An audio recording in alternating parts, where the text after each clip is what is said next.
beautiful if you read verse number 7 in Surah Al-Qasas and compare it to verse number 40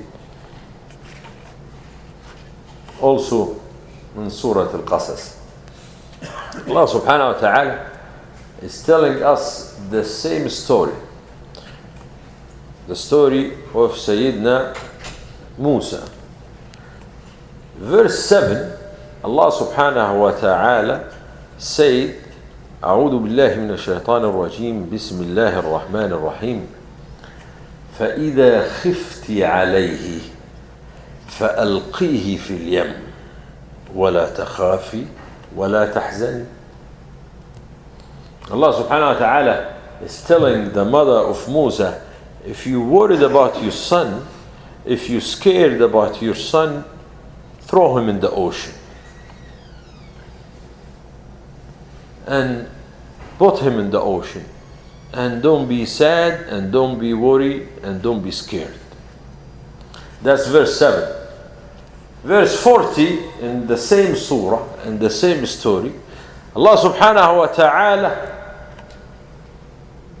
talking about Fir'aun, he said فَأَخَذْنَاهُ وَجُنُودَهُ فَنَبَذْنَاهُمْ فِي الْيَمِّ فَانظُرْ كَيْفَ كَانَ عَاقِبَةُ الظَّالِمِينَ.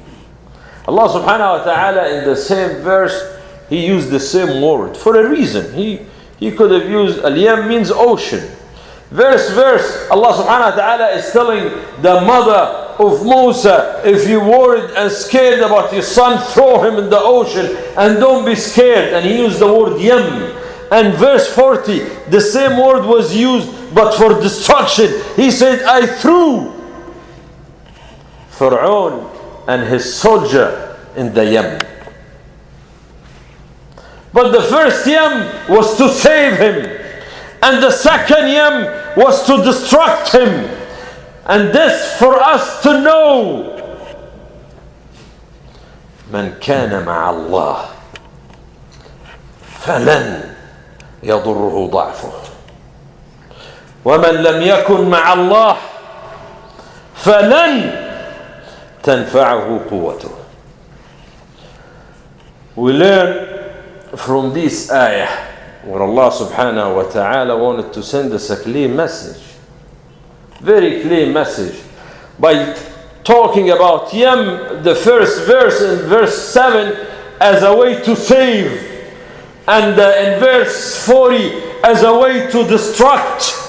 And what you come to conclude is not the Yam, is not the ocean, is not how weak you are, is not how strong you are, is how much of yaqeen you have. You live in a very controlled world.